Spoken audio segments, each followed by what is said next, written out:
Hello to all our followers, and welcome to our talk today on guiding the performance of at-home agents with Agile WEM. I'm David Wasserman from NICE's Portfolio Marketing Team, and today I'll be talking with Rich Correa of NICE's Performance Management Marketing Team. So welcome, Rich. And thank you for having me here, David. Appreciate it.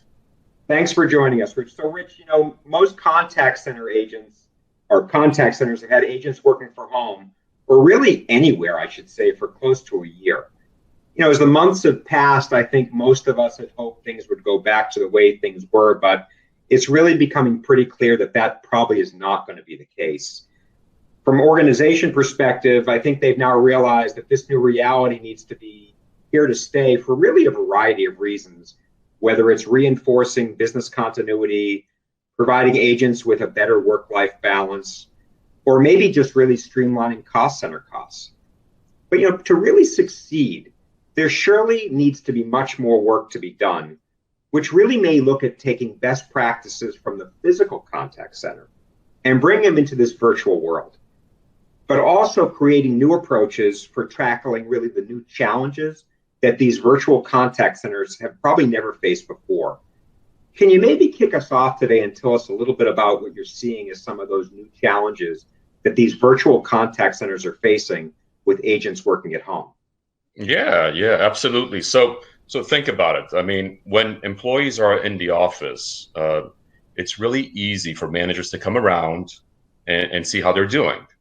And basically, if there's any struggles, they can actually help them right there on the spot, which you can't quite do, obviously, if you're working remotely.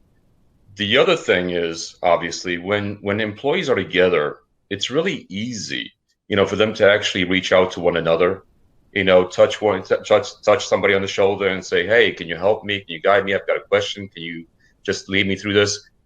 And when you're working remotely, it's kind of funny, but, and psychologists have actually done studies on this.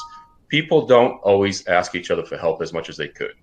It's just when you're isolated, you try to do things on your own as much as you can. And sometimes you can run into a struggle, obviously, and it can take time for you to really get up to speed, especially if you don't know something. So again, working remotely becomes an even greater challenge, again, when employees don't have a hard time asking one another for help. The other thing, which is really, really important, is when you think about it, is when you're working remotely, when you're working at home, disruptions can happen. Your family, your pets, maybe you have a power outage, actually. Maybe the doorbell rings. And so those things can actually take you away from actually performing really well. And that's not something that you see when your employees are actually in the office, because they're kind of sheltered from that a little bit, And so you need to have greater visibility. You need to be able to guide employees even more, especially when they're working remotely or from anywhere, basically. And so that's the challenge. How do you help them? How can you actually guide them or provide more greater visibility, not only to the managers, but also to the employees, so that you can actually get them to perform even better or perform as well as they could if they were in the office, basically. I see. You mentioned visibility. Maybe we can dig into it a bit more and talk about maybe some creative ways to solve it. If I think about, really some of the, I'll call it basic approaches, maybe it's just something as simple as extending the quality monitoring process that we had in the contact center into this virtual world we're now in. So, there maybe be a small amount of calls that would be evaluated for things like handle time or customer issues, and really being brought in maybe on a video call with an agent.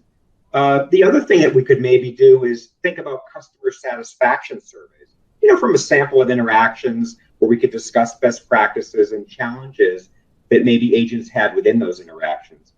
Are these the type of approaches that are the right solutions? Or when we talk about, or you reference visibility, is that maybe something that needs to be looked at a lot more broadly and a lot more creatively? Well, all of those things are very important that you just said. The quality evaluations, the surveys, of what customers think of how the interactions have gone, and they all provide a very, very big picture, basically a holistic picture, of what's going on within the operation as well as with the employees.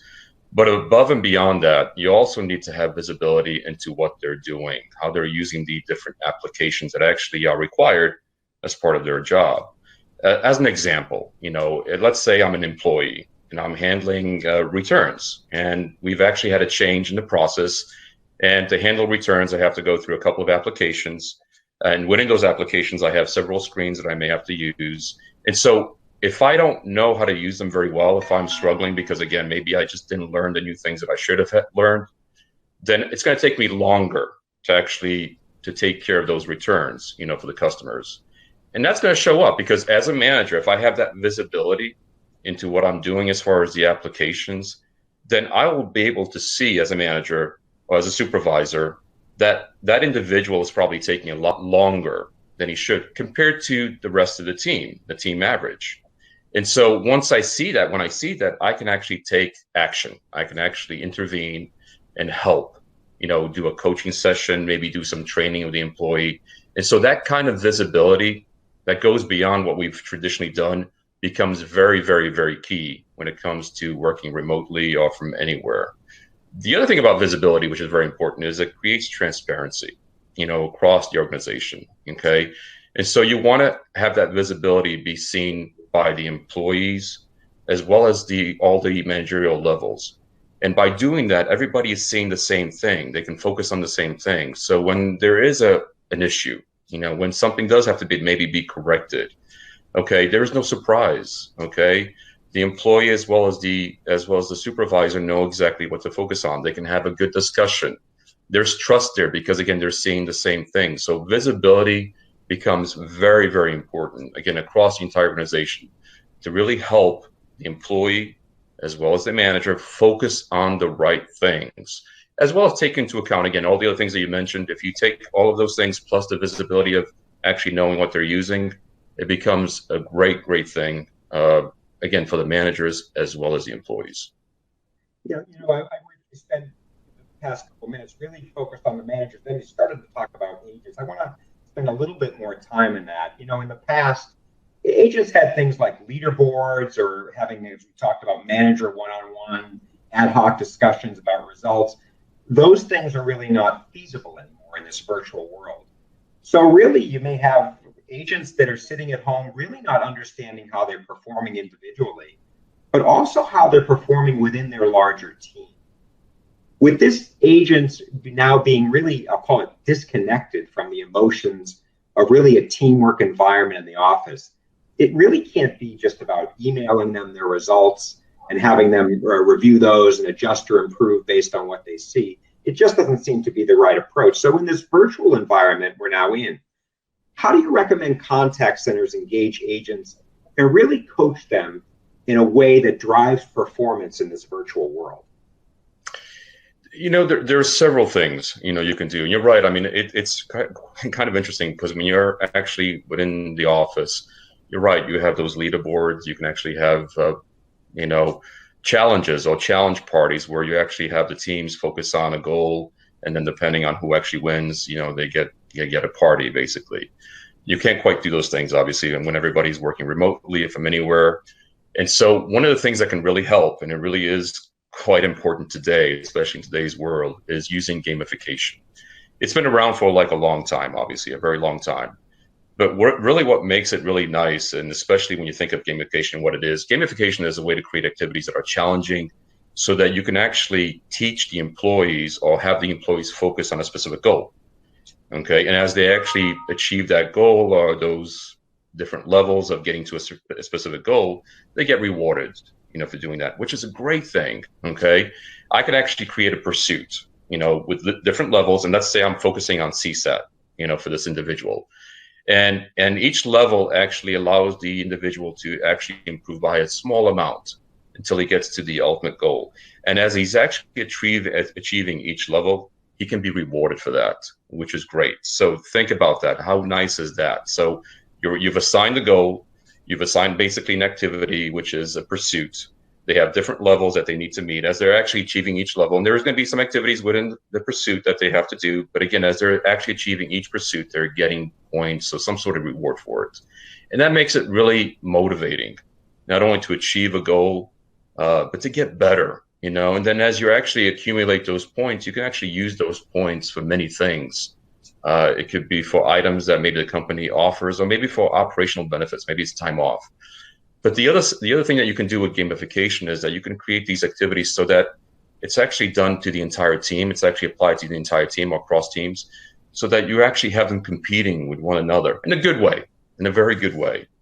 And that's great, because I mean, people love challenges, they love competing, and as they do that, as they actually, and you can also create a leaderboard actually within gamification, so that they can actually see how one another is doing, or how they're doing relative to their peers or other teams.